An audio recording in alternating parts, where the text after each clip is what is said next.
Oh, sorry. Like to say hello to Carson and everybody else that's out there. Appreciate y'all joining us tonight. Sorry for the little delay. Going on? E-Train is mastering the microphone. The art of the microphone. Stop it. So it's good to be with y'all for another Saturday Night Live and Rambling. I'm Clay, joined by the ever gracious E-Train. Hi. And here we go. Hopefully got a good show for you tonight. A lot of things going on this week, particularly in the Capitol. And I mean, it involves real estate, it involves the budget, taxes, DOGE, issuing new debt, and kind of a plan on how to handle the debt that hasn't received a whole lot of talk. Yeah, there are so many things. I mean, I've watched as much of the hearings this week as, excuse me, I could stomach. Congress is not changing. In fact, it's gotten more hostile. And that was very sad to me because there's so many issues that need to be solved. And I'm just like, really, we're going to go down this line of BS right now. Anyway, we'll get to that later. Yeah, it's really a sad state in politics when two sides can't agree on anything, even if it, that would help the benefits the American people. Yeah. So even the USAID hearing, not one single, and I'm sorry if I offend anyone, Democrat raised a single question about the fraud and abuse. Not one. They just talked about Elon Musk and Trump. And it's like, can we please at least agree that the country is in serious debt and that we need to fix it? And I don't care about your hatred for Trump or your hatred for Elon Musk. We got to do something. Excuse me. So we're going to talk about that tonight. And Carson, we will narrow down the specific subject. How about chaos? He's talking about me. Oh, wait. That's what you meant. Never mind.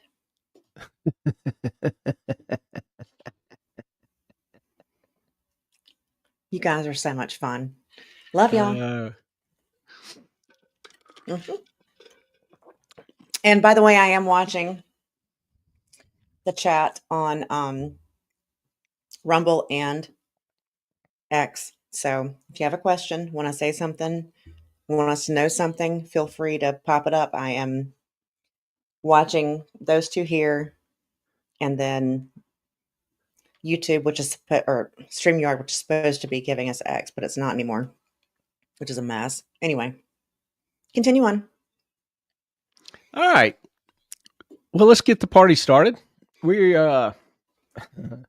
like I say, this has been an interesting week. So we're going to cover the biggest news and events of the week. Obviously, there's some things brewing in our most beloved DC. Let me rephrase that. Everything is brewing in DC. I just saw Democratic legend James Carville. If y'all remember him, he was the Clintons' biggest advisor, chief advisor, and has been a Democratic stalwart all of his life. Biggest pain in my ass. Well, he this week he was ripping the new Democratic leadership. I don't know if you saw, but they voted like Harry Sisson, a VP of the party. And I mean, the dude's all of 20, 22 years old. He has a, fairly good size X following, but he didn't know his ass from a hole in the ground. Yeah. And Carville was just ripping on him unmercifully. He also talked about how the administration is simply overwhelming the Democratic Party right now. The Democrats just can't keep up. And yes, I'm referring to the chaos in D.C. Keep up with So what exactly? everything that the Republicans are throwing out and doing, they're throwing out so much, different areas, hitting from so many different angles. The Democrats can't come up with a unified strategy.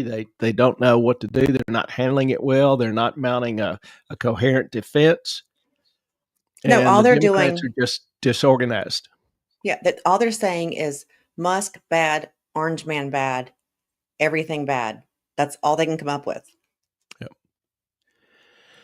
And when I talk about chaos, there's a lot of different ways to measure it and look at that. Here is one picture that I think sums it up pretty well. It is all the houses, new houses up for sale in the DC Arlington area. I'm sorry, it makes me giggle. Yeah, you can go on realestate.com or zillow.com and Mhm. Google Arlington or DC. Just over the past 30 days, over 4,000 new homes have been listed in DC proper. That's not the metropolitan area. That's just in the strict confines of DC. That's not And these Fairfax. That's not. no. And these are mostly, multi-million dollar homes. Now this pic is of Arlington, one of the more affluent suburbs. Mhm. And you can see, I mean, up here in the corner, 3.6 million, 3.9 million, 5.29 million, 3.99 million, 9.9 million. That's not bad. On the cheaper end, you've got 359, which is a condo. Mhm. Um, about a 600 square foot condo, if I remember. If Melissa sees this, she's going to be going, "Oh, that's nothing. You should Yeah, come out to exactly. LA." Um, so a lot of houses going up, and these are affluent houses. Normally when a new administration comes in, you get the change of the top leadership. This is different. You're getting a change of the top leadership, but you're also getting a change in the second, third, fourth, fifth tiers. Yep. Um, it is massive what they are beginning and the way they're headed. And just so far, looking at these listings, now prices have been declining since summer, but the last 2 months, median house prices there are down about 5-6%, which is a hell of a drop. You know And what's it's just funny? begun. You know what's funny? Most of these say coming soon. Yeah. That's not even the new homes. That's they're coming. Yeah. These are just, existing homes that have gone on the market. 25% of them have been listed in the last 14 days. And, Trump has only begun with the layoffs.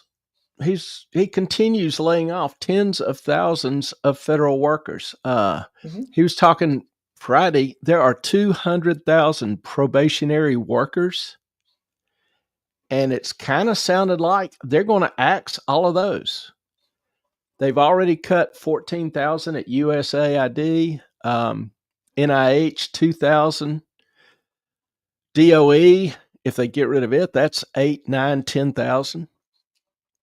I would not be surprised by the end of the year you see 2 to 300,000 layoff out of Keep 2 million federal workers.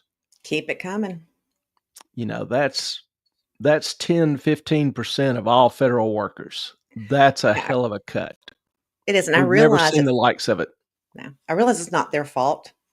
I mean, they were hired into a system that was corrupt. Okay. The problem is their salaries and the jobs they were doing came out of American taxpayer dollars to do things that were completely not within the scope of what the American taxpayer wants to pay for. Just say completely unnecessary. There you go.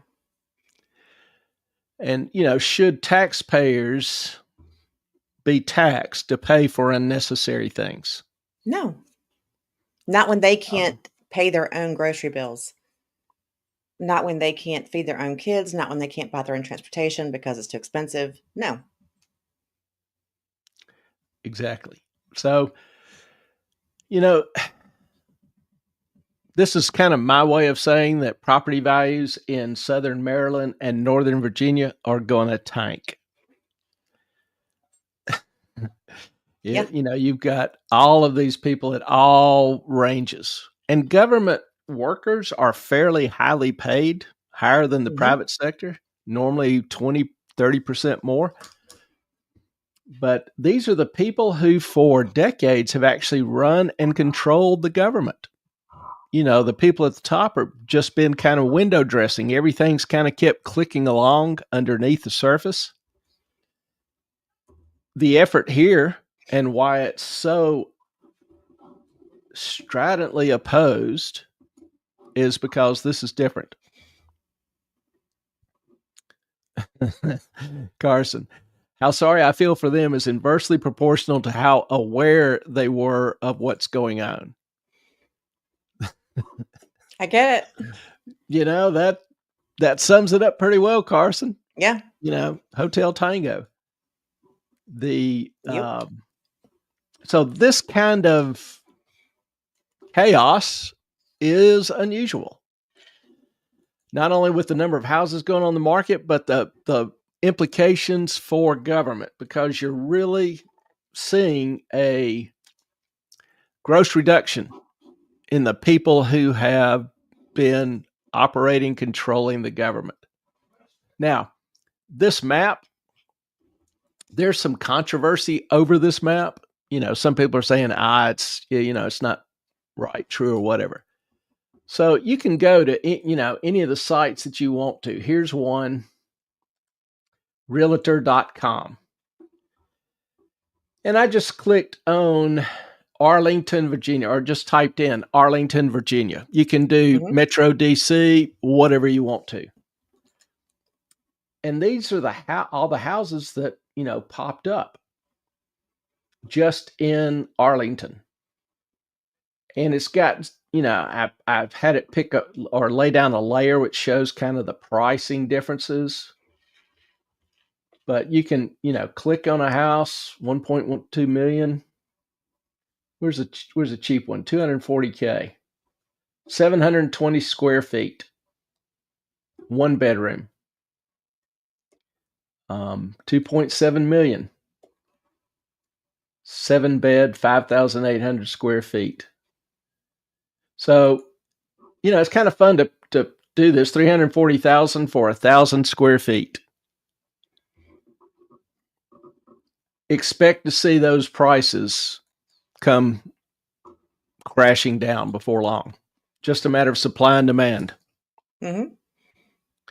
And remember, we have talked about real estate previously. We talked about CRE, commercial real estate, and the beating it's taken.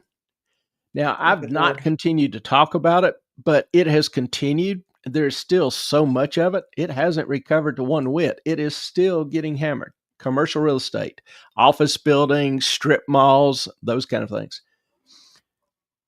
And I started talking about that, I don't know, a year ago, 2 years ago. Well, now the drop in real estate values is spreading. It's not just contained to commercial real estate, it's hitting single family real estate. According to RE Insights, 25% of single family homes took a price cut over the past month Is that across the nation? Is it higher in across the certain nation. areas? Across the nation. Now it's more it's more impactful in areas like uh, Dallas, Austin, Mhm. LA, New York, Chicago, where you've had a lot of flight. Highly liberal areas. People are fleeing areas, and now DC's getting hammered. It's pretty liberal. So, yeah, those are a big chunk of the single family real estate market. So, in that sense, it is diverse across the nation, but in middle America, in rural areas, in certain areas, it's not hitting that hard. So it's not universal. Like in the subprime Mhm. crisis, everybody lost value. All Oh, yeah, houses went everybody down. hurt. Hadn't gotten to that point yet. It's more in specific markets, but those are big markets, and there's a lot of Mhm. houses in those markets. Now, also keep in mind that as Trump deports 100,000, 200,000, a million, 2 million illegals, you're going to have a lot of real estate, a lot of rental property, apartments, rental homes come on the market. Question about that. Sure. I heard JD Vance say he was in an interview and saying, "How can we lose these, these migrant workers, so to speak, these illegal immigrant workers who um, are in construction business when there is such a lack of housing for people in the United States?" To his credit, he said, "Well, there's 20 million people who shouldn't be here in the first place. So there wouldn't be a need for all of those houses. There wouldn't Housing. be a shortage of housing." And question, the what are those properties like now? There's been a lot of squatting. There's been a lot of multiple families in small areas.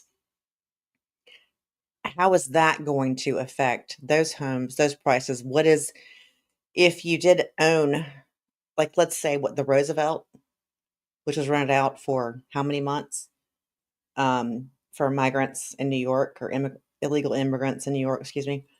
Um, how was the property treated? How much is going to have to be done to? I'm not saying they're, anything's wrong with them, but there were a lot of people in a very small area who probably didn't, who probably treated their living quarters like they treated the people in America and the law enforcement in America. I mean, it's the simple fact that renters don't take care of the property. They weren't Squatters, even paying for it squatters is $700 a day per room, and the whole hotel was rented out. by Two, American taxpayer dollars. yeah, squatters oftentimes will steal. They'll take the copper tubing out of the Mhm, AC units, heating units. They may take the washer dryer, the ovens, pawn them, mhm, whatever, mhm. anything they can take of value. So there is likely to be a fair amount of renovation, restoration that has to be done. As far as the Roosevelt specifically, have no idea. No idea. With the maid staff going in and checking the rooms every day, trying to, kind of keep them clean, I would hope it's not as extensive. Hope it's not a problem. But practical reality is it may be. Just don't know. Just seems like a huge expense that's going to have to be added on to the loss of the Yeah. actual value in property. But I remember, talking a year ago about Gen Z was, complaining we'll never be able to buy a house. And I said then, hang on, bide your time, prices will come down. We're starting to see some of that. So is that a good or a bad thing? If you're trying to buy a house, that's a good thing. If you own a house, watching your value, your paper gain fade away may be a little irritating. So there's no perfect solution here. But the practical reality is that housing prices, I mean, my house increased 40% in 1 year. Hmm. I realize, as much as I would have loved to have captured that gain, I realize that's not a realistic um, valuation. Jane, Does anybody want to live around the area? no, It's an increasingly smaller number. I did. I lived there for about a year and could not wait to get out. Yeah, if you don't love power and pomp, DC is not your town. Mm-mm. You have to love the splendor of it all. And, It's I not enjoy very visiting it from a historical perspective, some of the yeah. sites, museums, tours, some of those things. But, and there's, a lot of historic sites around there. But yeah, living there, Yeah. It was pretty bad. yeah, there are sectors that are just flat out unhospitable. Oh, listen, I was in Old Town Alexandria, which was back in the day, in 90, what, 5? That was a great place to live, and it still sucked. I was Yeah. like, "Take me back to the South." Well, the implication, practical reality is that yeah, housing prices will come down. Um, there's going to be some chaos. You're going to have some people hurt, but wouldn't surprise me to see housing much more affordable for everybody in a couple of years. Things things will settle down, but expect some chaos in the markets then. Expect to hear a lot of pain. Now, One thing I'm sorry, no, go ahead. I'll shut up. Well, one thing is I wanna remind you to keep your slides going, just FYI. Okay. The second thing oh, shit, ADHD sucks. It's gone. I'll think of it again. Go ahead. That's all right. Um, Now, I was kind of joking when I referred to it earlier as a remote office sale. We've, heard the reports of the Doge staff. I say staff, there'll be 3, 4, 5 of them enter a building, and the building's just completely empty. And so they'll move some of the sofas around or have a sleeper sofa brought in, and they literally sleep, where they work and are working, extremely long days. You mean these From the minors? reports, yeah, these minors, just little kids. Mhm. And from the reports, they're doing some pretty damn impressive work. But um, we've heard, we've heard these reports, and so many people in the federal government have been working from home that literally is probably a picture of remote offices. Now, is that the future? I saw an article today, or a couple days ago, where J.P. Morgan's CEO expressed his views, reservations, to put it mildly, about Gen Z. And it was a recording, it was a phone conversation with some of his senior staff, and the recording was leaked. But Diamond was just getting intense. And, some of the comments he said were, or complaining about, was his words: slow decision making, phone calls going unanswered, and younger recruits who were being left behind because of the shift to remote working. He criticized Zoomers, as he called them. This is kind of his term for people born between the late 1990s and early 2010s, for spending their time on the video app instead of in physical offices. He said, "Don't give me this shit to work from home Friday works. I call a lot of people on Fridays, and there's not a GD person you can get a hold of. I've had it with this kind of stuff." Yeah. This is probably the most powerful single individual on Wall Street, or one of the top 5. And he is setting the pace. He told the staff that he had concerns about the damage, the literal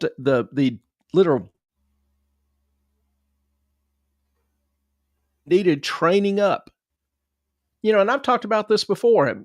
Telling you, I tell my kids the worst thing they can do starting a career is work from home, because you need to be in an office. You need to have people mentoring you on the career path you've chosen to help you, guide you, give you advice, speak up a good word for you. If they are starting out working at home, they don't get that kind of mentoring. It is absolutely destructive to their future careers. That's the damage. And he accused managers of failing to keep practice under control and abusing the privilege to slack off. And he said, quote, "There is no chance I will leave it up to the managers. Zero chance. The abuse that took place is extraordinary. A lot of you were on the effing Zoom and you were doing the following: looking at your mail, sending texts to each other about what an ass the other person is, not paying attention, not reading your stuff. And if you don't think that slows down efficiency, creativity, creates rudeness, it does." Now, Diamond also rips in this conversation. It's a great conversation. It's in The Guardian if you want to listen to it. I think they've got the recording. Diamond rips the bureaucracy that has arisen after COVID, cited some of the decisions that were passed up to him had to be signed off by 14 committees, and that straightforward performance reports were being filled with useless pablum information. He said he wants the name of the 14 committees. He can't wait to, quote, fire 14 chairs.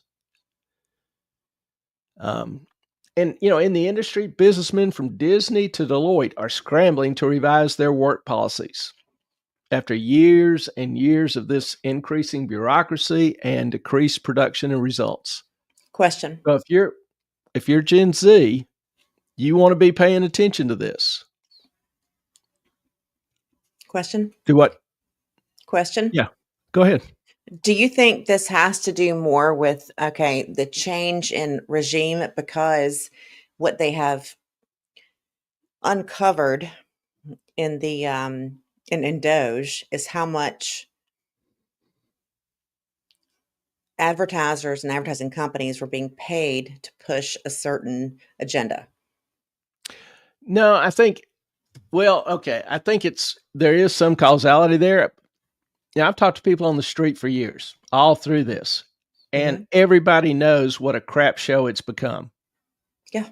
They hate the productivity. They hate the Zoom. They hate the bureaucracy that's been growing. They hate all like Diamond was also complaining he couldn't get honest assessments because they were filled with all this, pretentious, vague language, this woke language or whatever. Yeah. He couldn't get honest answers and opinions out of people. And he was blasting the hell out about all the gobbledygook he was getting in reports when all he wants is just straightforward opinions.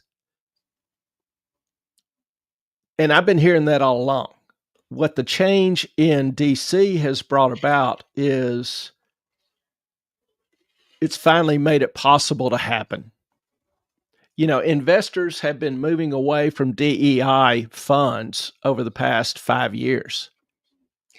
Yeah, but Over that because even time, though the government has pushed it, the public is like, no. I mean, it's such a small amount of people who buy into that. well, the thing is, all the powerful people did, all the heads did, so everybody else had to follow in lockstep. Well, I think because it was sold and bought and paid for by the government, according to what Doge has found out. Well, And obviously, they it's like, spent a lot of money marketing it, promoting it, yeah. but they required it in regulations, in bids, et cetera, et Mm-hmm. cetera, on down the line.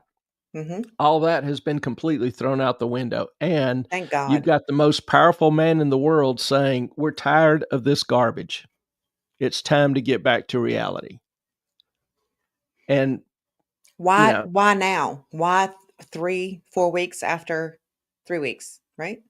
After inauguration, is everybody getting all of this gumption to say what they really feel? because they don't have to worry about losing government contracts. They don't have to worry That's about what I wanted you to say. regulators cracking down on their ass. Mm-hmm.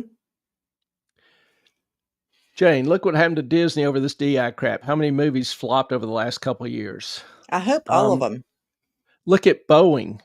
Now, Boeing, I can't blame it all on DEI because I think part of the problem was started maybe 15 years when the engineering section lost control of Boeing and it was started to be run by the finance sector. People more interested in looking at financial statements than engineering standards, quality, et cetera, et cetera. So it's not just DEI, but it is the general approach of hiring people that aren't as qualified. Now let me put a little, I guess, a little personal experience or caveat into that. I've taken quite a few flights over the past 2-3 years, and and no offense to Black women, but it would be like, okay, there's a Black female flying this plane. Is she qualified? Because only the ones that are qualified should be flying the plane. But it was like, we're going to hire anybody because they have this skin color and this XX chromosome. I'm like, that's not okay for safety, in my opinion. For some people, it's mean. They think it's mean if, like a woman, like in Trump when he was shot, that one Secret Service agent, female Secret Service agent, had trouble holstering her gun, and she was confused. She did not know what she should do, when, where, or what. But I feel like it's shitting on actual qualified women who can do the job. Well, that's the thing. It's not knocking on women. It's knocking on hiring unqualified individuals, whether they be male, female, black, white, green, orange, green, whatever. blue, whatever. It's yeah. hiring somebody on the basis of something other than merit. Yes. I mean, at UCLA Med School, one of their professors has openly complained about working with 3rd and 4th year students who don't know basic anatomy.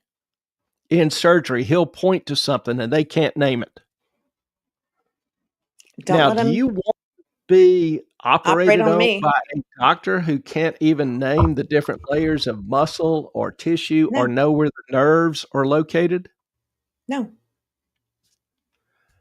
Yeah, it has nothing to do with, per se, their race or their gender or their multiple genders, whatever.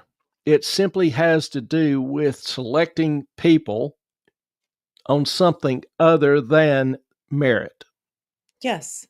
If you deserve the position and it's not just a DEI hire, anyone on the planet can fly me anywhere. But if it's not based on merit and it's just on sex or skin color or whatever, I'm sorry, but I'm a little scared. Got distracted. And Carson coming up with some positive news. It's not dark here right now, huh? The days are getting longer. Oh, it's dark here. Yeah, but they are getting longer. They are. Ever since, what was it, December the 23rd, 21st? Mm-hmm.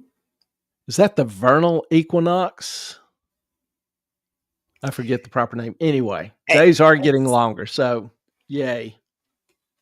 Yes. Now, if Trump will just get rid of daylight savings time,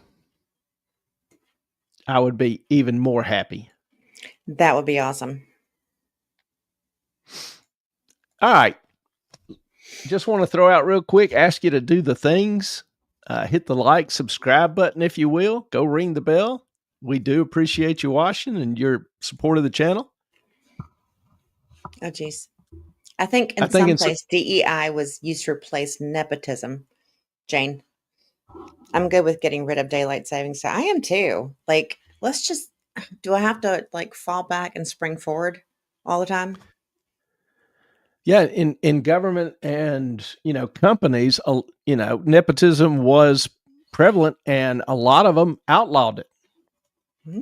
And then they, the whole reason of the whole problem with nepotism is you are hiring somebody for reasons other than them being the most qualified for merit. You're hiring them because they're related or they have pictures of you or whatever. I don't know. But if it's wrong to hire somebody because they're family, it ought to be wrong to hire somebody because of their race, gender, or sexual peccadillos. It's just not the best way to run Peccadillos. peccadillos. It's You're my gonna have word of to. the day. That's 25-cent word. You're gonna have to define. Peculiarities, Okay, differences, there you go. variations. Okay, so Doge clock. That's kind of why is it only at 98 billion? What do you mean only? Only. That's a hell of a number in 25 days. Well, I know. I'm just saying only 98 billion. I expected more from Elon. It was zero 25 days ago. Um, I understand that. the spur of all the chaos in DC is clearly Doge, headed by Elon Musk. Oh my God, they won't And stop talking about it. I've talked previously about change agents in history. Hmm. I love history and try to learn what I can from it.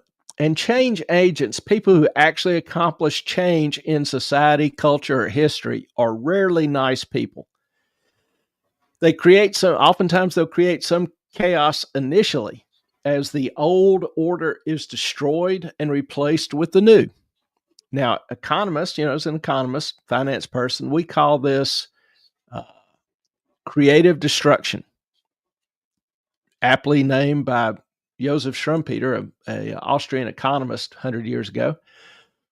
But that's how society progresses economically because it inserts, even forcibly when needed, more efficient systems, more efficient ways to do things. So the team of Trump/Musk is what I would call a change agent. They are creating some chaos, just like Milei has done in Argentina. And, a year later, look at where Argentina has progressed to. And we might talk about that some later. I probably need to have a follow-up section with that, maybe do that Tuesday evening. But Well, how do you rebuild without destroying something? You can't. if something is entrenched, you have to basically destroy it to replace it No. in culture Yeah. because people are creatures of habit. They do what is comfortable.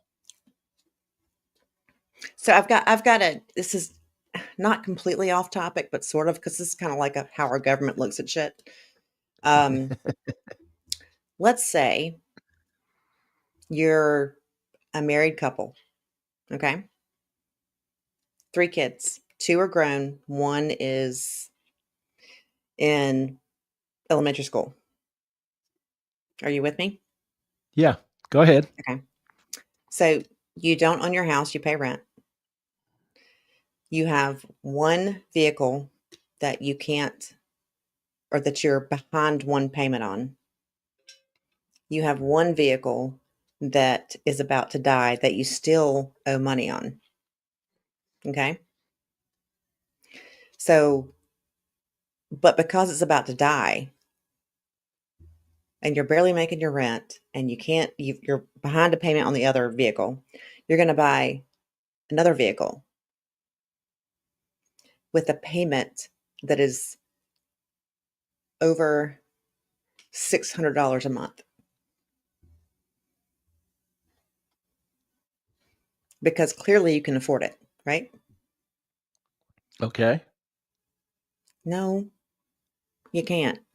Oh, I thought there was a But question coming. Sorry. it is, but you're going to stop doing things that you've always done in the past right now that you could have done before to make that happen. What is the likelihood that somebody's going to change their habits in a month when they can't already make their payments and change their entire, and they've added another payment just as high for another vehicle and going to be successful at that? Yeah, that's true. I was really more talking about culture and society and paradigms in society, I'm talking about things that govern debt the and how development of the I know. economy. And those things don't fade away easily.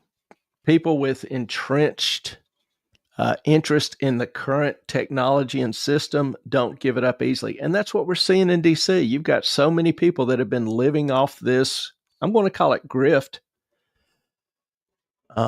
Even the Democrats will, not argue that it's waste, fraud, or corruption. They just don't want it stopped. They don't like the method, quote unquote, being used to identify it and try to stop it. Because But they're it is benefiting from it. it is waste, fraud, and corruption. And given that, so many people are feeding off the largesse of the Treasury, it's going to take some pain and chaos to undo that or reduce that. You To have to rip these people sacrifice. off the tit. Yeah. They've got to sacrifice to get what they need, what the American people want and need to reduce the debt. Yeah, That was it kind of my is. point. I didn't say it well. It's okay. It is. It is just a practical reality. Many of these people knew that they were being vastly overpaid for what they were doing. I tell my kids, if you have a job in which you're making more than what you produce, you need to find a new job, because one, you're either close to being fired, or two, your company's going out of business because it's run by idiots, and you need to be at a company that can survive long term. Companies have to make a profit off your labors. Yeah. Now, there are times when maybe you think they're making too much. If you do, move to another company. If you're in a union, you go on strike, whatever. But there are times that Negotiate. they cut back and make less to make up for other times. Yeah. So, there's some chaos going on. These change agents bring chaos, but they usually result in a better aftermath. Mhm. So Doge will break $100 billion in savings over the next few hours, probably sometime tonight. This 98.6 was as of 3:00 this afternoon. I haven't looked at it tonight. Now, based on what Musk and Doge has stated, the minimum goal that they wanted to save was $500 million. Billion. Billion dollars. Remember, our national debt yearly deficit is $2 trillion. So the minimum goal was to save $500 billion, with a high-end goal of $2 trillion. It can't be a maximum goal, though. I mean, please That's go a hell of a beyond it. goal. But please go Government beyond it if spending you is can. $6 trillion. Mhm.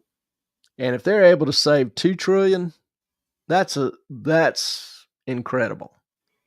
No, I'm just saying that shouldn't be a Realistically. maximum, though. No, I don't think they're going to say, 2 million, we're done. Okay, 2 trillion. Yeah, 2 trillion that we're done, but 2 trillion is a hell of a goal. Now, It I'm is. not sure how high is high, but I'm pretty damn sure they're going to blow past the minimum. I hope so.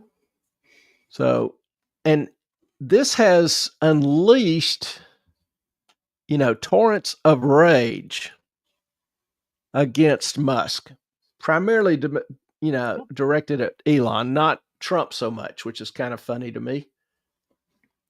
Trump's probably sitting back and enjoying the reprieve, thinking, hey, nobody's calling me ugly names. Look at all of them go after Elon. Well, these torrents of rage have gone in phases.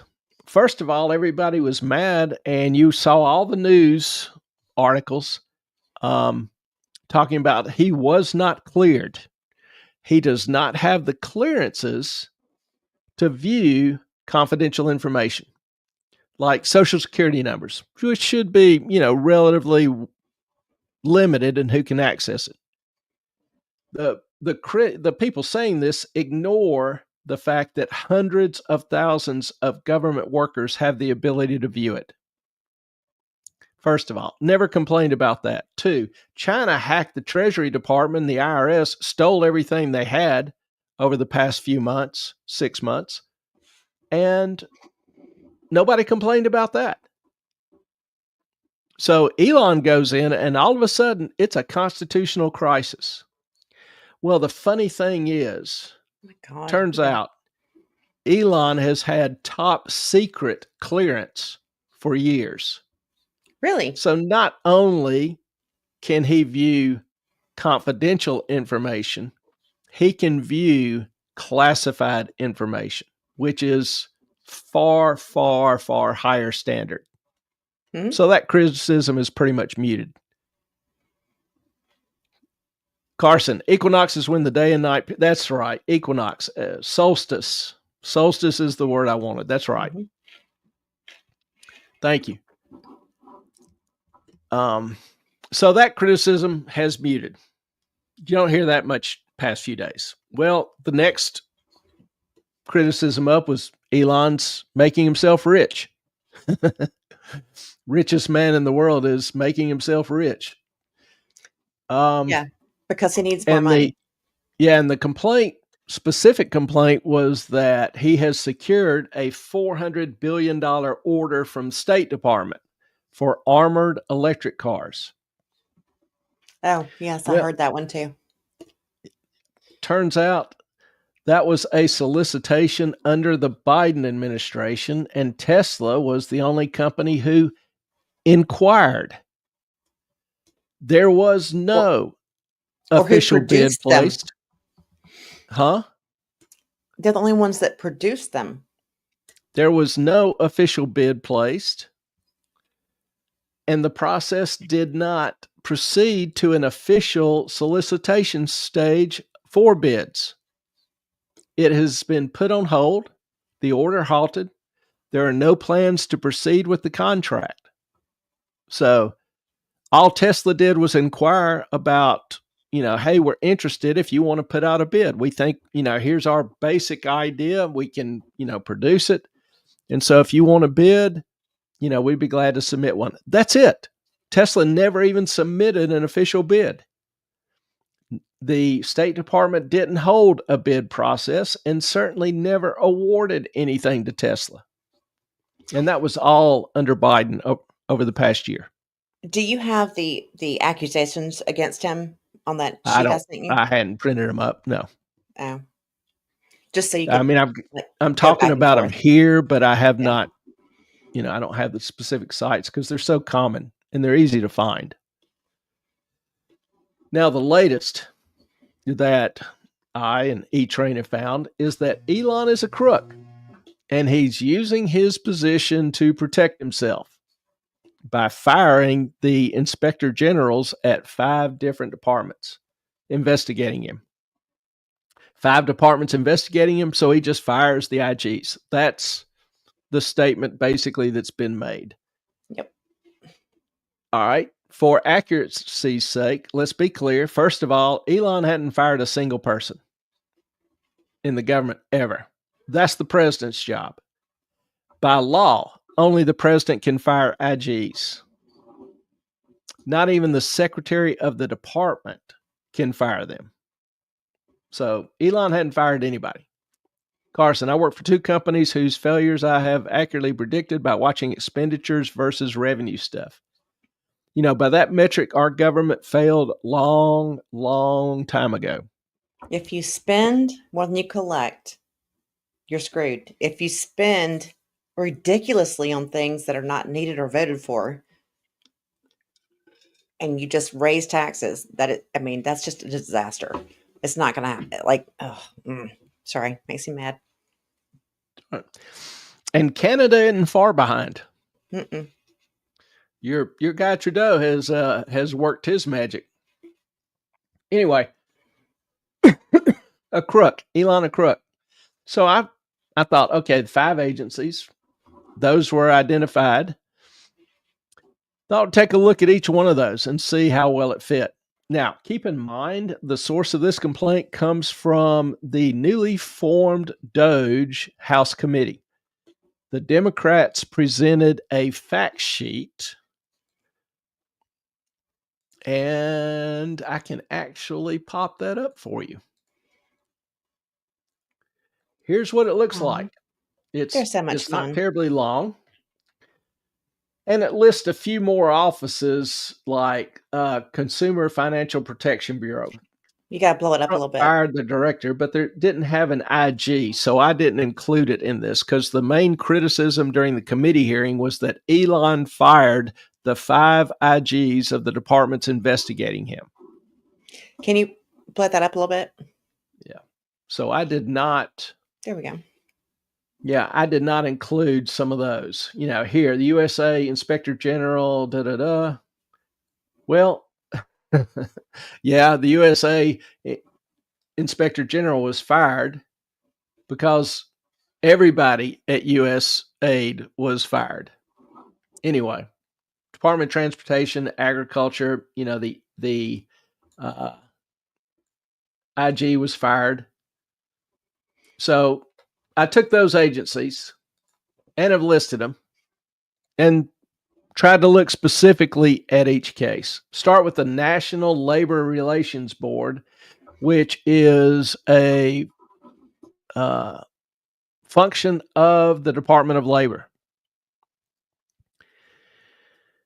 The NRLB accused SpaceX of unlawfully firing 8 employees in 2022. They circulated a letter critical of Musk's behavior. In particular, specifically, the signees wanted the company management to publicly condemn Musk for his, quote, harmful behavior on social media. Now, this was before he bought X. The NRLB claimed these actions violated federal labor, firing the employees, violated federal labor laws by infringing on the workers' rights to advocate for better working conditions. It apparently was a bad working condition because they didn't agree with Musk's view on Twitter. Well, bottom line, 3 years later, and the investigation continues.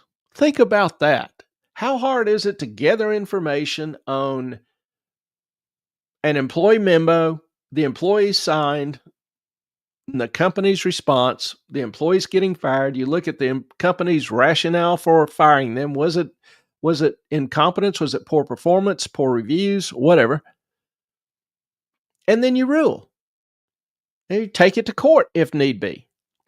3 years later, the case is still open. Nothing resolved. So let me ask you, do you really need another reason to fire the chief investigator if he can't investigate this case in 3 years and come to a conclusion? Close the books. I'm like, just based on that alone, the dude needed firing. Now, another issue has arisen with Tesla that is facing ongoing scrutiny from the NRLB for multiple cases alleging unfair labor practices. This generally centers around what the employees would call union busting practices, including but not limited to interfering with workers' rights to distribute union leaflets, options if employees unionize. I mean, this happens with every plant that wants to unionize. The loss of stock options, well, that's all negotiated in the union contract. Employees know that. Anyway, this was in 2018 and in 2023 at 2 different plants to unionize. Both efforts failed. Nothing came from either effort. But the NRLB decided to investigate those. 2018, 6 years ago. Again, that to me is just, the IG ought to be better. U.S. aid. Everyone got fired. The Inspector General wasn't alone. But the particulars of the case, particulars to me are always interesting. The U.S. aid IG released a memo stating is initiating an inspection of U.S. aid's oversight of Starlink satellite terminals provided to the government of Ukraine. Our objective, and this is the money shot. Number one, our objective is to determine how, number one, the government of Ukraine used the U.S. aid provided Starlink terminals. And two, U.S. aid monitored the government of Ukraine's use of U.S. aid provided terminals. They're not even investigating Starlink. He's investigating Ukraine and U.S. aid, how they handled the expense and use of services Starlink provided. They're not even investigating Musk. It was an investigation of U.S. aid. Again, just BS. All right, let's continue on. DOT, Department of Transportation. Much loved Department of Transportation. It has a pretty much independent department called National Highway Traffic Safety Administration, NHTSA. And it has opened probes into the safety of Tesla vehicles, especially what the company calls the full driving mode, the self-driving mode. Now, that's kind of a misnomer because the company clearly states, advocates when you start one up, put it on self-drive, it comes up, you still need to maintain active control. So it's a misnomer because it says full self-driving, but the vehicles still require human intervention at any moment. In October, NHTSA launched a probe of Tesla's self-driving mode covering 2.4 million vehicles after getting reports of crashes in low visibility conditions, including one that killed a pedestrian. That's pretty serious. Now, the NHTSA doesn't directly report to the IG. The IG wasn't investigating him. The NHTSA conducts investigations independent of that office. So it's bogus again on many fronts. Firing the .IG had nothing to do with this investigation. The investigation started on October 24th, or about 4 months ago. So I'd imagine most of the work has been done. I hope it's done, but that investigation shouldn't be impacted. In addition, NHTSA has also stated this past Tuesday that Tesla did not report any of the accidents. Now, Tesla is under order to report crashes on publicly accessible roads involving vehicles operated through its autonomous driving system technology. Well, the new investigation follows another probe launched in October looking into the company's, self-driving system. The one I previously alluded to, and it covers, the vehicles manufactured from 2016 through 2024. So I don't really think either investigation will be impacted. Neither one had anything to do with the IG. The IG wasn't overseeing it. They don't report to the IG. The IG is irrelevant. So again, that's kind of bogus. Not done yet. How about USDA? United States Department of Agriculture. Now, this was the most interesting one in some ways because it got some headlines. If you remember, there was an IG Inspector General who was fired but refused to leave her office. She actually had to be bounced. Security had to go up and escort her out of her office. She didn't want to leave. Now, the investigation being undertaken was of Neuralink, which company owned by Elon, or largely owned by Elon, is developing implants in the brain to help with motor functions and memory. What I don't really know what all. It's just out there. But the investigation was of Neuralink in 2022 of potential animal abuse.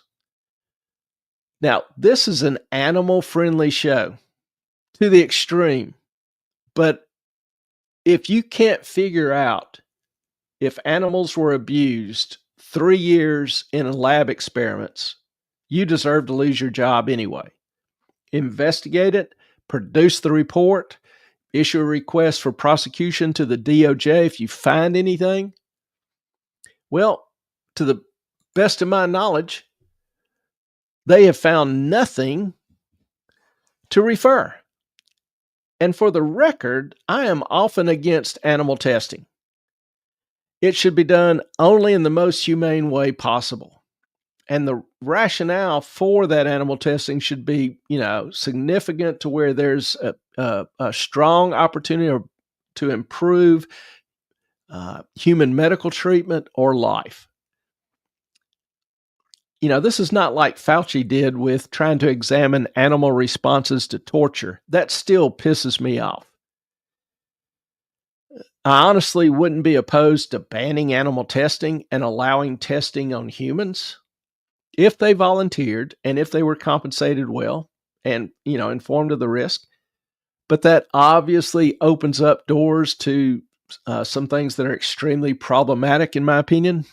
Desperate people being used, people not capable of actually understanding the risk, who only looking at the money. Anyway, bottom line, this case is not a threat to Musk. If they, didn't follow all the animal standards or requirement, there's going to be a fine imposed, a small fine. Not a problem.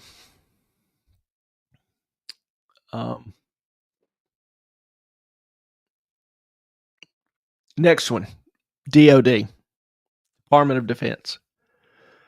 The big brouhaha here is whether or not Musk or SpaceX met disclosure requirements. Nothing more, nothing less. The issue goes back to 2021. So this is under Biden. Again, not a word out of the prior IG, which sounds like a reason for termination to me. You investigate it, you disclose what you found, you close it out, you disclose. It's not hard. Investigate, close, disclose. It's not hard. And remember, in 2021, Musk wasn't a particular friend of Trump. Either way, the concerns, largely detailed in a New York Times, stems from, and I quote, concerns about Mr. Musk's ability to handle sensitive information, especially as he posts openly on X about everything from video games to diplomatic meetings, the people said, end quote. So the New York Times is telling me because Elon Musk posted about a video game on his Twitter that he can't be trusted. Is that really what the New York Times is passing off as journalism now? I mean, like the person or hate him, I don't care. Playing video games has never, to my knowledge, been associated with treason or conspiracy to commit such. But that's the actual rationale given by the New York Times to question if Musk has been handing over secrets to the Russians or China or Iran or whoever. Now, if Musk has been lax with reporting, demand the reports. Cancel his clearance and open a full investigation. whatever the due process is required. I don't know what takes 4 years to do that. And that's a big if to me, if this has really been the case. Again, based on some of the other examples that I've found, there's just some holes in the story. But going back to 2021, if he didn't disclose something, didn't file the proper reports, take care of business, follow the steps. So, I look at these, and again, I am less than impressed with the allegations and the charges. There just doesn't seem to be a whole lot of substance there that, we know he's cleared. He's not enriching himself. And there's no evidence that he's a crook. We'll see what they come up with next, because the committee continues. Now, the DOGE committee. This is a fascinating collection of personalities. You have got some real characters on this committee. It's headed up by Representative Green, who is, let me just say, a rather large personality. You don't have to try to worry about reading her mind. She will tell you exactly what she thinks. I'm just seeing Carson's comment. You're welcome, Clay. I'm always down to correct you, and it is much appreciated. You keep me honest. Where did E-Train go? We got to get her back. She's falling down on the job here. Handling a couple of the comments. The aggravating moment when you get to the store to buy a black garbage can for someone and it's gray, not black. Problems, I can't say that I've ever had, Carson, but you have my sincere empathy. Yeah, Trudeau needs a meeting with some tar and feathers. I thought he was getting out of the way. Don't know what's going to end up replacing him, but good luck. Good luck. As most of you know, I'm a small government guy. I make no real secret of that. I want to be fair to both sides, but in my experience, knowledge of history, I have just developed a very strong preference for limited government. And Trudeau is pretty much the opposite of that. Now, the DOGE subcommittee. Interesting committee, interesting group of characters.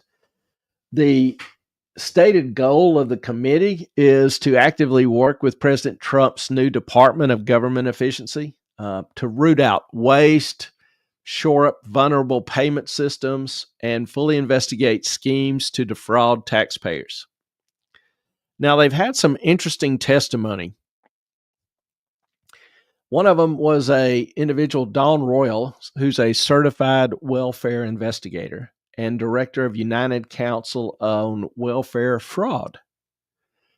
And she explained in kind of interesting detail how bureaucrats, career bureaucrats, we talked about how many of them are getting laid off, how these career bureaucrats play down problems in the system in an effort to protect their interest, their political interest. And she testified under oath, investigators have also found themselves at odds with the career bureaucrats who recite watered down facts about fraud in order to promote their political agendas. Specifically, we can look to the career bureaucrats who have historically claimed that the fraud rate in SNAP is the food stamp program, the fraud rate in SNAP is less than 1%. The disregard for the value of integrity is evidenced by the less than 1/20th of 1% of the SNAP budget spent on prevention, detection, and prosecution of fraud. Sadly, it is apparent that career bureaucrats are not being totally transparent as they attempt to protect spending and broken programs. Cliff Notes version of that. You can't find fraud if you don't look for it. So it's easy to say there's no fraud if you don't find any because you're not looking for it. Well, that and always like one of the wealthiest neighborhoods in Wilmington, Landfall, houses were getting SNAP benefits, which to me is insane. Yeah, I think we can all agree that the fraud in some of the welfare programs probably exceeds 1%. Yeah, but this is even like 20 years ago. I mean, Yeah. Well, the GAO did an audit of, was it this? No, it was Medicaid. Did an audit of Medicaid and found since 2013, it had wrongly paid $2.7 trillion in claims overseas, not in the US, just overseas. yeah, most of them are saying that it's overseas groups that are funding terrorist groups getting these benefits. Yeah, my only point is I think it's very possible that there's a lot of fraud going on there, and we should root out every dime we can find and stop it, prosecute it if possible. I know a lot of the money's gone, will never be reclaimed, but damn sure don't waste any more. The programs are just getting to the point where they are consuming all of tax revenues. And this is not saying cut the programs in terms of aid or benefits to the people on them or who need them. This is saying if there's fraud or abuse, cut that part. And you'll probably have some significant savings and be able to offer better benefits to those who need it. Absolutely. And have more reliable future with it than right now. And I'm going to go ahead and call up the debt clock. I've done this a few times, but we'll do it again.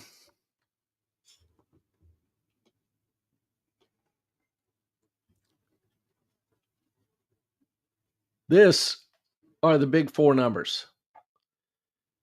Medicare, Medicaid, $1.6 trillion.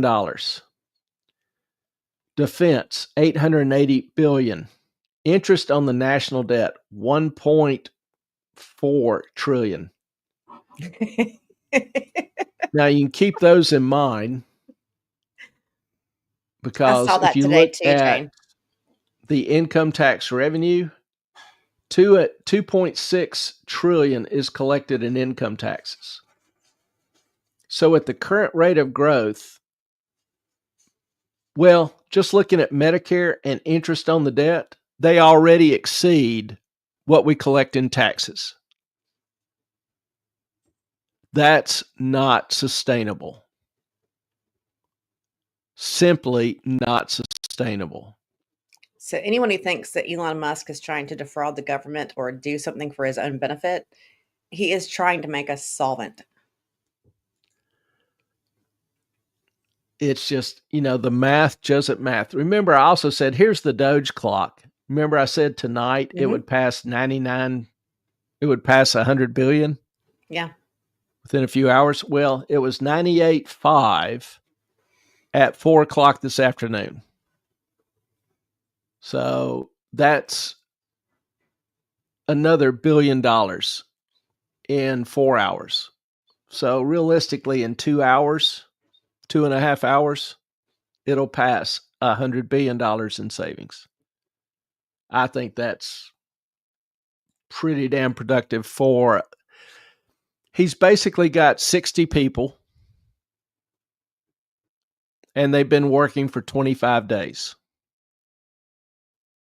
That's just, and particularly with the poor books and accounting systems and information that the federal government has, that's pretty damn impressive to me. So, be interesting to see where it all ends. But those are the numbers that you really want to keep an eye on.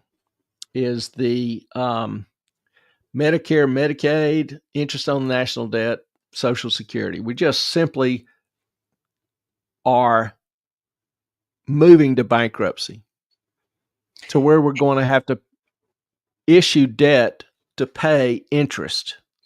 That's third world nation stuff. That's where you get 100% inflation a year. It's funny that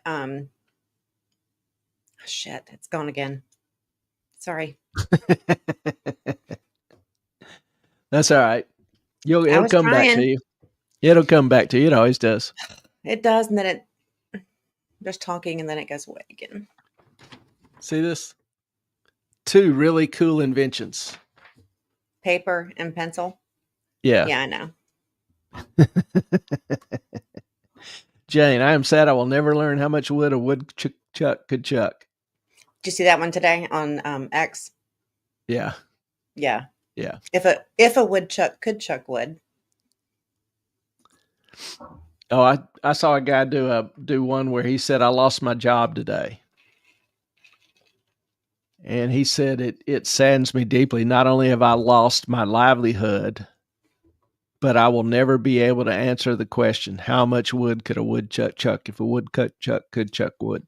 That's what she's saying. Or the wheels on the bus. We'll never know if they go round and round. So, and we kind of laugh or smile. There are some good people that will lose their jobs, and I hate this for them. I mean, it's going to be difficult for anybody that loses their job because, all right, if you're one of the people fired who were in DEI management or programs, what are you going to do? Are you going to just move down the road to that DEI factory and fill out an application? Well, let's hope you have other skills. Some of we graduate people with, in gender studies and, with DEI, whatever. It's all right. They can learn to code. No, I don't think they can. Just a humble guess here.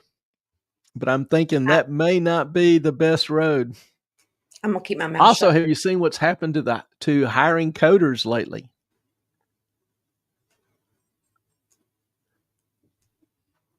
In 5, 6, 7 years ago, it was like this. As of 2 years ago, it's looking like this. Because of AI. AI. Mm-hmm. You can go on AI and ask for code, and it does a pretty good job of producing it. Some AI better than others, but yeah, that's the future. In fact, most coding shops I know, was talking to a guy a year ago. He has 7 coders, and they are going to make $500 million this year. And he said their main secret was they've been using AI. They have a particular assignment or problem. They go use AI and query it to write all the code. And then they proof it, run tests, revise it through AI, and send it out. Boom, done. So, yeah, learning to code probably isn't the future that it used to be. Which that's a hell of a quick change. Well, I mean, a couple other, testimonies before the DOGE committee that I thought were interesting. You had a guy by the name of Haywood Talkove. Mm-hmm. He was and he great. Testified, huh? He was great.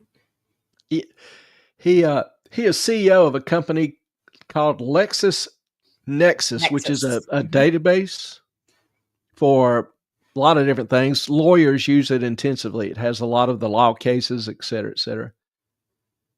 And he was asked, Mr. Talkove, do private sector companies have a lower rate of improper payments than the federal government? And he answered, yes. The fraud rate that the criminals are taking advantage of in the public sector is around 20%. In the private sector, it's around 3%. And it's really because the tools that are used in the private sector are not used in the public sector. 20%. Now, if you apply that to the federal budget, we spend, it's probably closer to $7 trillion this year. So 20% of that, if we're at the public average, and I think it might be a little higher, but at the public average, that's nearly $1.5 trillion just in outright fraud. That's not just waste or,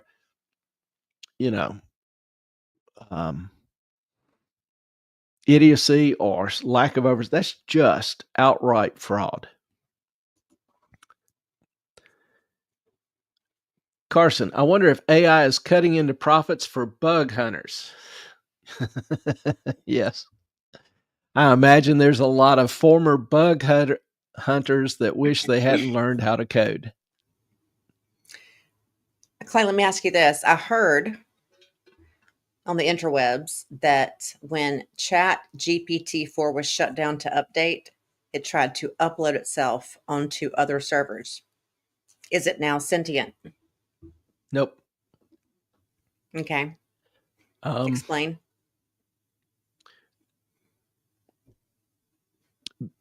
In the code, there were instructions that it should, and I forget how it was worded, but basically instructions that it should seek to grow and acquire new information, et cetera, and then protect itself from alteration or deletion of its code. They were thinking hackers. They were thinking hackers get in and edit sections of the code to screw it up. Well, it was just following its code. It had no conscience of its own. It didn't write that particular code. It was just following the instructions that it had been given. So that to me right now is the real danger. Is there any reminder at all of person of interest? I'm trying to remember some of the things about the show, and Jim Caviezel. It uploaded itself I remember onto separate servers.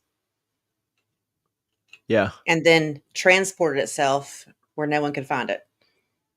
Well, it just dispersed itself throughout the whole internet. No, it transported itself into a warehouse. Yes. Where no one knew where it was. Yes.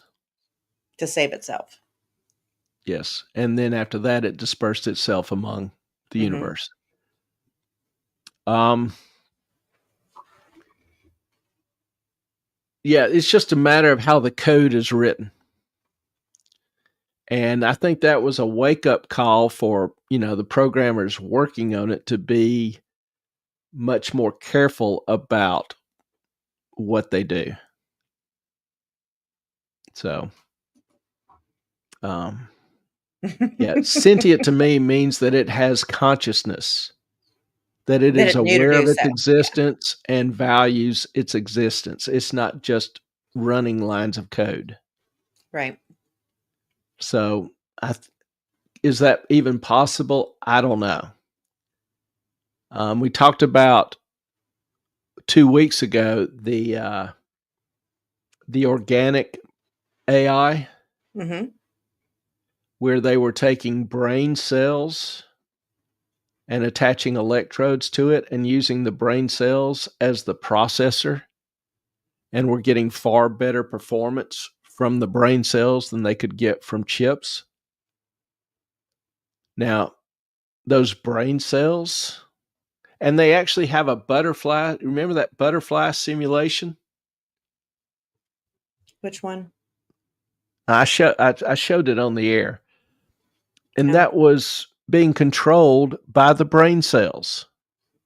And so the question was by, some of the people utilizing it or whatever, do the brain cells think they are the butterfly? Do they feel and experience what the butterfly experiences. We don't know how the brain comes to be conscious, what a thought is made of. Like, I can sit here and think, I'm going to close my hand. That is some sort of image in my mind, and then I Hmm. can do it. How does that process happen? What is a thought? What does a thought consist of? What's that consciousness? Well, we don't know. Can't define it. Can't determine where it originates from. But current thought is that it originates from the brain, the activity of the brain. So even though they have very small number of brain cells, do they have some form of consciousness? I don't know. It's kind of creepy if you think about it. I mean, technically, we are electrical beings, correct? Yes. And what is a computer or it's electrical being, so to speak, that's been programmed by humans. So, I mean, I Well, I don't mean, know. everything. It's all Einstein showed us fascinating to that. me. Yeah, Einstein showed us that everything is energy, Hmm. but some forms of energy have consciousness. Some Hmm. forms don't. A rock. I don't think anybody has argued, seen, or attempted to describe a rock as having feelings Well, or no, but aware of its we would existence. we wouldn't know because it could be just like dying inside in that little piece I of mean, rock. it doesn't emit Don't any know. impulses. It doesn't They sense do. anything. It does emit electricity, some A sort of rock. charge. Yeah. Well, it depends on what it consists of. It may be magnetic, but anyway, I'll save that for another day. Okay. I'm just saying Yeah. everything has a vibration, But electronic my point vibration. is vibration doesn't correspond to consciousness, to a sentient being. Yeah, but I couldn't ask Tallulah, my little dog, if she has consciousness. I mean, how would I know? First of all, you define consciousness. Is there self-awareness? I don't know if Is she's there self-aware or ability not. to think and consider things? So Probably not. Is Tallulah aware of herself? That's a good question. Don't know. Can she learn? She can learn some things. Yes. So that would meet, I think, most of the definitions of consciousness. I think, Okay. therefore I am. Carson, I beat you to it. Therefore, but you said they aren't of infinite value. No, because they don't have an eternal soul. How do you know? They have consciousness. Why not a They're soul? not created in the image of God. How do you know?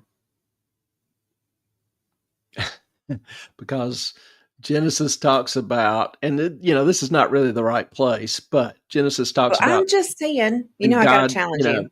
God made the land and the animals. Then he goes on, and he made man in his image. That is a very specific, very limited reference. And it is that one quote which Western society gains its understanding that man But is of why? infinite value, But whereas why is animals, grass, land, property are not.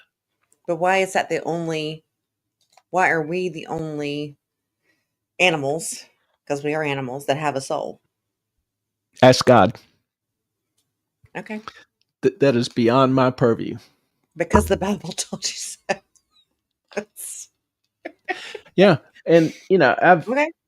I used to argue this with public debates or whatever, and nobody was really ever able to give me another reason as to why we consider man being of infinite value.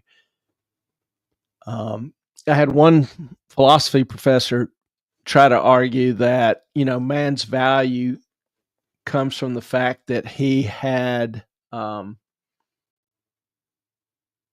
that he could communicate and he had an opposable thumb.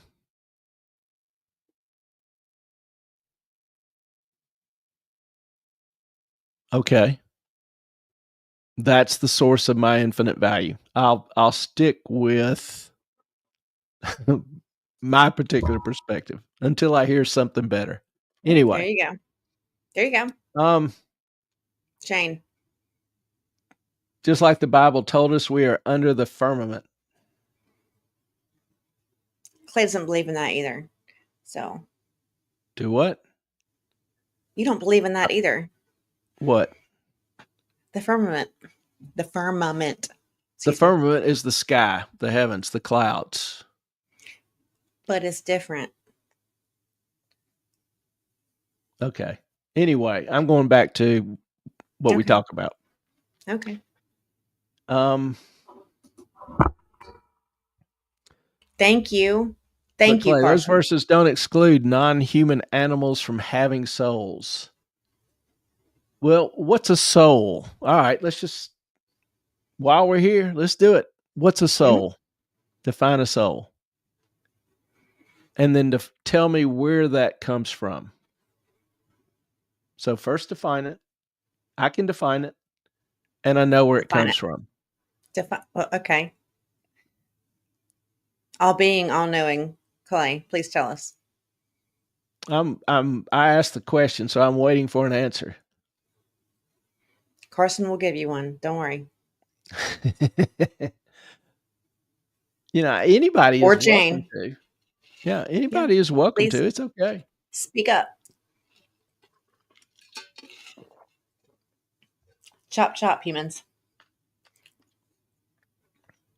And I will agree that by speaking in the affirmative, those verses do not argue the negative. So yes, because God said, "In my image have I created them, male and female have I created them," doesn't mean He couldn't have also done it to animals.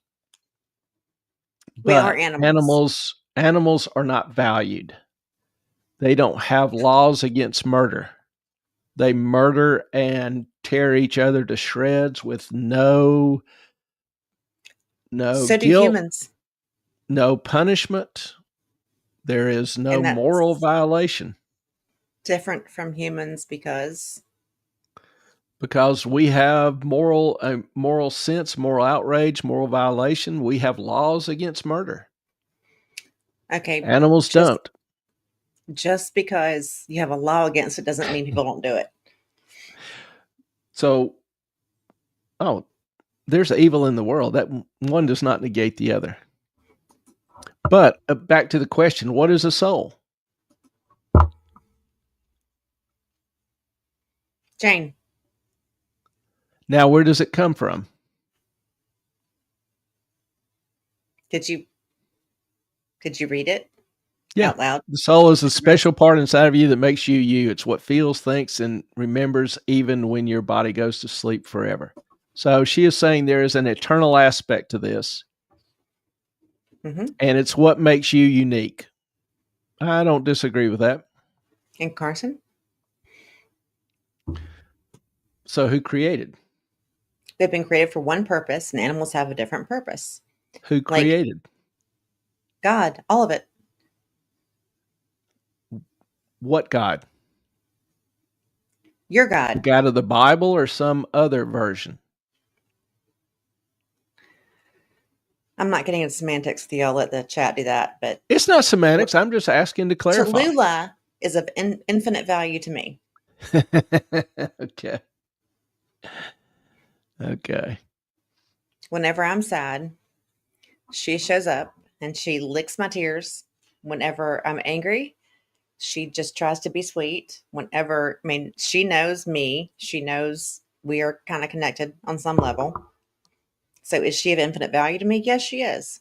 And I love, making her happy. And it's the same with me. So what makes her different? Besides the fact she doesn't have thumbs. Do you value Tallulah as much as you do your kids, people you love? That's a slippery question you're asking there. But the point I'm going to leave it at that.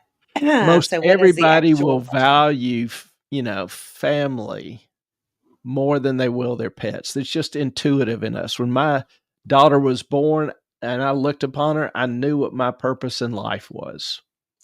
Well, Clay, I I did have not found. have that same thought when I adopted my first animal. Okay, well, before we get to Carson, sorry, Carson, I'll put you on hold for a minute. Before we get to that, I had more value in my children and my parents and my brothers and my sisters than anything in the world. But they didn't have that same value towards me. We're not asking about them. We don't need all that. Just But asking, that's how it works. So simple I'm just questions. saying, so if you're Mhm. asking me if my dog has more infinite value than any of those people, yeah, she does. And you get what I'm saying there. I do. So, I know the past, mhm. but I think, most people, if somebody shot their dog, would not press murder charges. They should.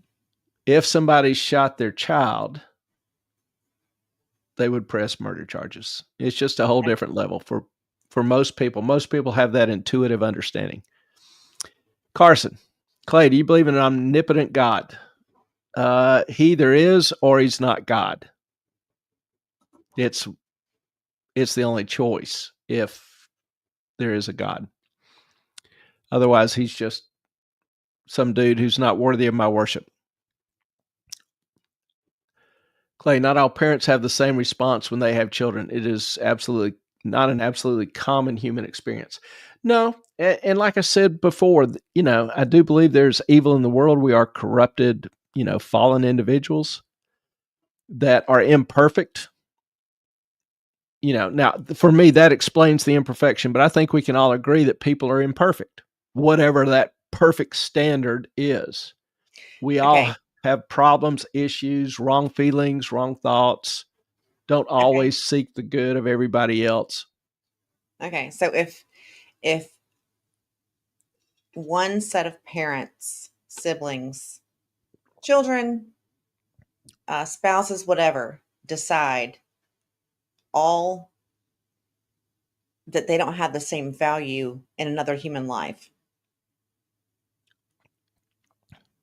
does that make them still in God's image?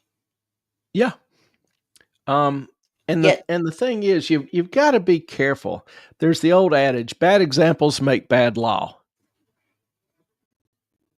So oftentimes when you start on, and that's why I'm hesitant to do these kind of topics, because so many people start personalizing it.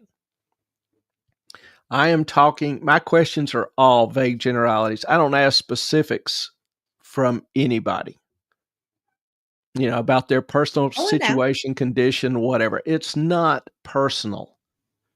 It is, I'm just trying to make it all make sense. yeah, I'm talking about universal laws. So, and, like Carson said, not all parents have the same response. Some parents will abuse their kids Mhm. horribly, horribly. So, yes, this is not a perfect world. There is imperfection and what I would call evil. So, um, yes, but I talk about generalities. Obviously, people will have individually different views, thoughts, perceptions, whatever. All I know is my beliefs unify what I see in my existence, what I see in the world, um, and that's all I can testify to. I believe it provides the most coherent framework for explaining what I see, observe people's actions, interactions, people's values, my values. So it works for me, and I'm very very content therein. I think each and everybody I meet is of infinite value, even if I don't like them. I think everybody deserves my respect, regardless of their views or environment, socioeconomic status, whatever. Now, if they try to harm me, my family, or my friends, I'll deal with that in an appropriate manner. and it won't be friendly. But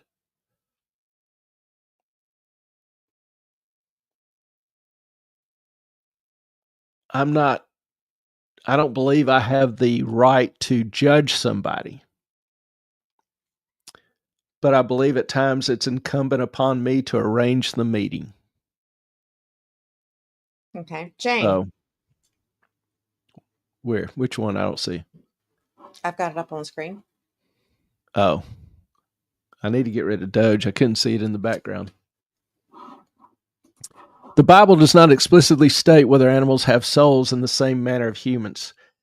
It doesn't explicitly state that they do. It does explicitly state that men do. And the reason is that God wanted us to see men as different, and the conduct and expectations of men are exquisitely different as enumerated in the scriptures versus that of animals. Animals are they're under man's dominion, control. They serve as food, they serve as sacrifices, whatever.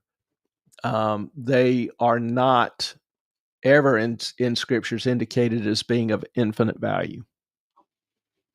Man is told to treat them responsibly and encouraged to do so kindly.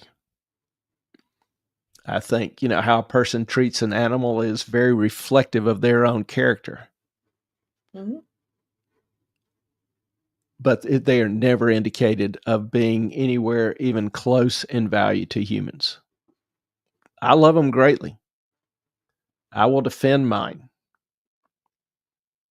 I'll defend others, but I just don't think that they have the same value as a human. All right. So, Kristen. Let's see. Yes, Jane, I agree. We shouldn't simply tread on everything because we have dominion. I don't mean that we can abuse things. With rights come attendant responsibilities. I have the right to free speech, as long as I'm not in Europe. But I have the right to free speech. Look what's on the That screen. doesn't give me the right to slander somebody. Or if I insult their mama, doesn't give me the right to complain when they, pop me in the jaw. So rights have attendant responsibilities. Dominion is just simply the level of authority. It doesn't mean that you can abuse that. I'm sorry, do what, Ellen? Read what's on the screen. I'm going in order here. Okay, then so God has the power to create souls for animals that are different from human souls, or he is not God. That's a ambivalent logical construction, because it's it stems from the old argument: does God have the power to make a stone so big he can't move it? That's and I forget the logical fallacy, but it's basically using words, the construction of words to come up with a contrast. It's not really a logical possibility. God values animals, plants as part of his creation, providing for them, making covenants with them. Now, I don't know that he ever made a covenant with an animal, using them to sustain life. Humans are called to steward this creation. Yes, they are. I agree with that. So, Clay, do you think it's possible that God has one purpose for us and another purpose for animals? I think he has a purpose for us. Does he have a purpose for the earth? Does he have a purpose for the animals? Yes, you probably could say that he does that as well. That's why they exist. But I think they serve a higher purpose. Do what? Mine have purpose. Yes, they do. And we love them greatly. Mm-hmm. Parallel of the workers comes to mind. The one that hired the workers at the end of the day was the one to decide their reward, even though he knew their task was less than the others. Yep. Next.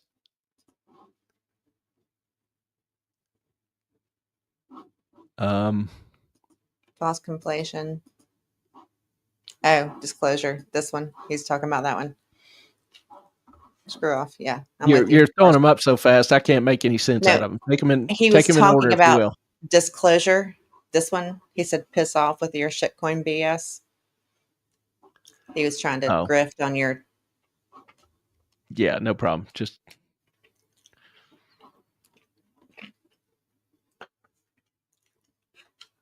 So that's why I went through it quickly. yeah, it's all right. No, So this is a good anyway, discussion. I like this. yeah, I just think humans are of infinite value and humans only. I've seen no evidence or indication of anything else. So you may disagree with me, and that's fine. That doesn't bother me. I just think these are points that are important for each one of us to consider, and each one of us has to give an account for ourselves at the proper time. Or there is no God, and we never have to account for anything. It's this life, and that's it. I just think it's important for everyone to hear everyone else's opinions. Just because, one might not think of someone else's and not considered another's perception or perspective. And I know that Carson loves to goad you on. That's all right. The comparison between creating a lesser soul for animals versus a stone so large he couldn't move is a false conflation. No, it's not. And that wasn't the actual comparison. It was the structure. And arguing from silence. I don't believe I am permitted, I guess I should say, to argue from silence. Where the scriptures are silent, I don't have room to speculate or conjure up or insert my preferences. So my main concern would be just simply being consistent. And it says, God says, in my image, I created you, male and female, I created you. Never gives any indication of that for animals. So that's all I'm permitted to say. Now, if you want to believe that there are other possibilities, like I said, arguing the positive doesn't negate the negative or doesn't require the negative. I'll get it right in a second. You're fine. So I've been a word shit show salad tonight. It's been a busy day. Super busy. Yep. Clay, do gold and silver have the same value? Have they both been valued for as long as we have history? There are societies in the world that don't value gold and silver. It varies from culture to culture, era to era. So it is just a completely whimsical preference. And then here, let me help you out. The scriptures are silent on whether the animals have souls. You're arguing that quite a bit here. No, I'm saying I see no evidence of it, and I have seen no evidence of it. That's all I can say. I was asked, do I think they do? No, I don't. I've seen no evidence of it. And there's no evidence in the Bible that they are. So, there's some people that think that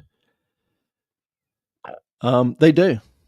And that's fine with me. I don't begrudge them that one bit. I will not argue with them over that or get upset with them because they hold that belief. I respect it. And, sometimes I will even say things like, speaking of an animal that I love that died, I hope to see him again. He crossed the Rainbow Bridge. We do form very strong connections with some of our animals. We do love them, and they love us. I wish people could love like animals. And, I started off saying this is an animal-friendly show in the extreme. That doesn't change because I think humans have greater value than animals. I still value the hell out of animals. And I think Ellen will tell you that, animals Mhm. generally love me and I treat them pretty well, Oh God, probably yeah. better than the vast Most. majority of people. Hmm. Absolutely. Probably better Back than when I the do sometimes. Well, you do better than I do sometimes. Well, I don't think you ever kicked Toulouse in the roses. you didn't mean to. Maybe subconsciously. I don't know, but not And intentionally. and I better qualify that. Yeah. Toulouse has a bad habit of being around your feet and And walking in she's front of you, tiny. And she's and she's tiny and you can't tiny. see her. She's all of 6, 7 pounds maybe. Hmm. And I was going down some steps, and she jumped right in front of my foot as I was going down the next step, and I picked her up and lifted her, and she kind of elevated into there are rose bushes down the side of my steps. She kind of elevated into the middle of a rose bush. Okay, you gotta explain this one. So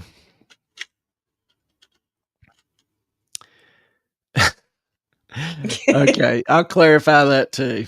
Probably both. There are times when you could say both, actually. There are some people I just don't cotton to a whole lot. And I can't say I treat them terribly well. Some people I just don't like. Now, does that mean they're not of infinite value? No. Does that mean they can't change? No. Um, does that mean I can't be courteous to them? No. It just means I try to limit my interactions insofar as possible. So, same with animals. If somebody has a crazy dog or an insane or violent dog, I've had to put animals down before because they represented a threat. I've hunted.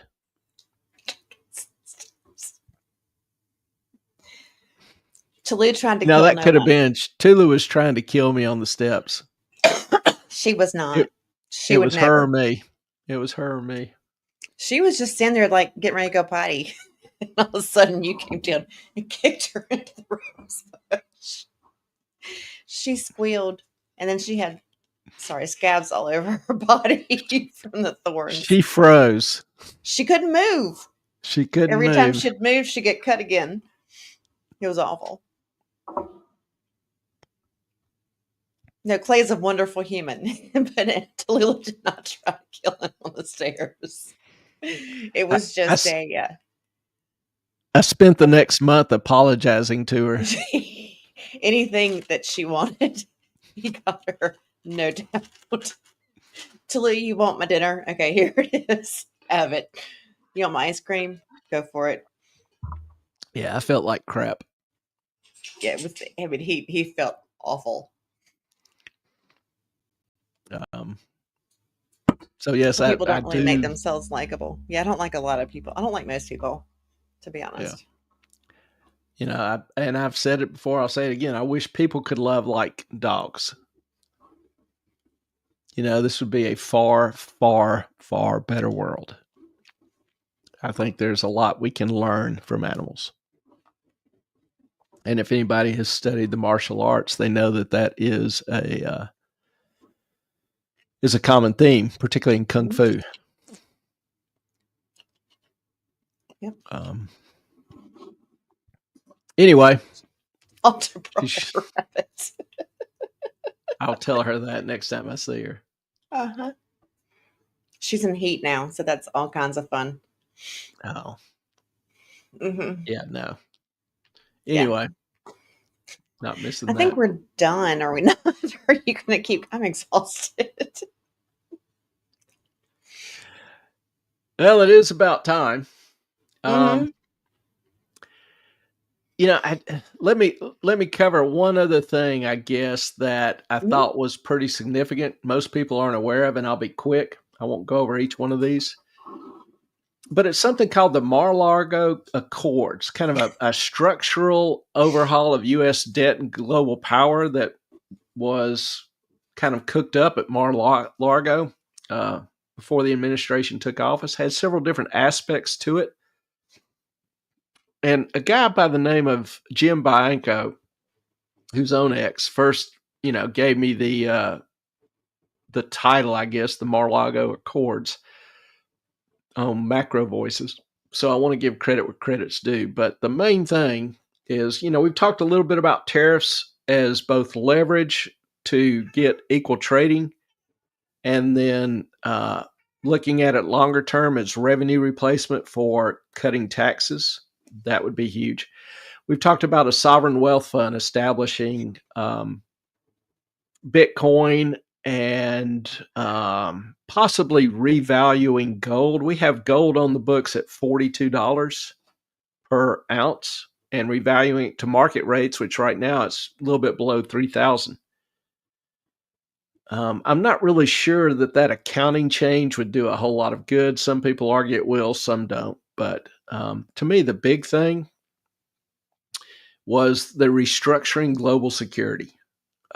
Two aspects. One, end of the free U.S. military protection for NATO.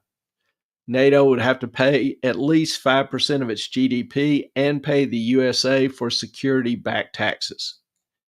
Don't know how that's, in fact, I'm pretty sure how that will go over in NATO. Not all that good. And I don't even know that necessarily will be implemented. These aren't things that are definitely going to be implemented. They're just being thrown out for ideas. But the Hang on. interesting thing to me Uh, was, and we've talked about the debt being so cumbersome and so destructive to the U.S., the amount of debt that we've incurred. Well, apparently Basset floated a debt swap plan. Countries holding U.S. treasuries like China, Japan, Saudi Arabia, Europe, whatever, must exchange them for 100-year zero coupon bonds. Now, a zero coupon bond doesn't pay interest. Separate interest. The interest is the difference between the price you pay for it and it matures. So whatever cash flow they are getting would stop. So our interest payments would drop to zero. The advantage US. The carrot at the end of the stick for the countries holding it, would they receive favored nation trading status? They receive some other perks. And they would be able to pledge the bonds at the Federal Reserve as collateral for repos. So they could, withdraw cash at extremely low interest rates if they wanted to against the value of those bonds. So if the current value of the bonds that, a country owes, say China, is $200 billion, $400 billion, they would get a zero coupon bond worth today $400 billion that would mature in 100 years at, I don't know what value, whatever the interest rate would be. The advantage to the U.S. would be that we can cut the interest payments, which would be a huge bonus for the economy, huge bonus for revenues, et cetera, et cetera. We could then take some of this money in the future going forward and buy some of those zeros back so they wouldn't have to be repaid in the future. It would cut our need to issue any further debt. So it's got some pluses and minuses. But to me, that's the kind of innovation I like to see in government. I don't know that the idea will work. I don't know how it'd be necessarily well received or if it would even be possible to do with countries. But it has potential. You're not going to get anything accomplished if you don't come up with different ways to attack the problem. And so that's something that was kind of impressive to me about the administration, is coming up with some of these different ways to maybe handle the debt. If allies or countries refuse, they could expect tariffs, potential U.S. military pullbacks, whatever. So there's trade-offs for them. There's trade-offs for us. And if we could do it, even if we could do it for a portion of the debt, a third, a half, 2/3, that would make a huge difference for us in terms of cash flow. So I thought that was interesting. Basically, you look at all these different combinations, the potential outcomes and risk.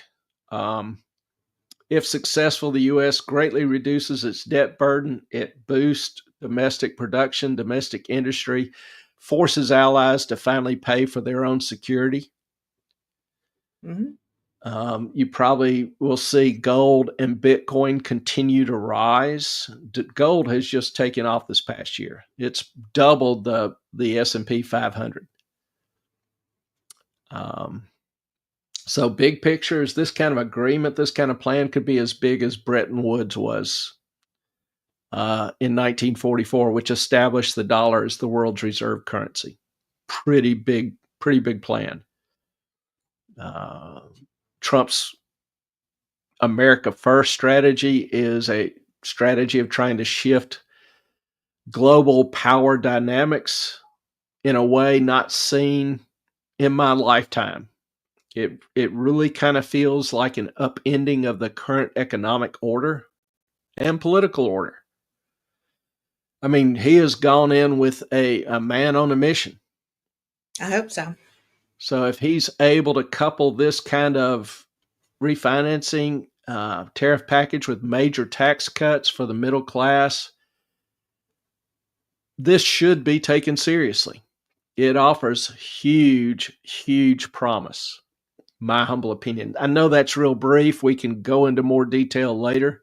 I promised you I would be brief, but I just wanted to throw that out. One, so that you'll have heard it before, have some little background, and two, that you can be thinking about it, maybe asking questions. Tuesday night Q&A is a great night to ask the questions. So I will go ahead and stop there. Had more, got more, always have more. But we can continue on Tuesday. We can continue on Tuesday. And, we really appreciate y'all being with us tonight. If you do have any questions or want some, further details, then please email me, moffatonmoney@gmail.com. DM me. Again, that's X. Moffett on Money, MOFFETT on Money @gmail.com, and on X @Moffett on Money. And that's one word. YouTube. Yes. And of course, YouTube @Moffett on Money. Yep. It was a good Appreciate chat all y'all joining us tonight. Jane, good seeing you. Carson, always good to have you, man. Hope you like my cow. Take off. Yeah. This is my $8 cow from Amazon. I like her. She was cute. It's not a Highland Cool. No. That's the one that's I have a picture of above my toilet, actually. Reading the paper on the toilet. I kind of thought it was funny. Yeah, it's still a cute picture. Good seeing y'all tonight. We'll be back with you Tuesday night. Hope you join us then. Thank you all so much. Our time is up. Love you. We thank you for yours. Good night, y'all.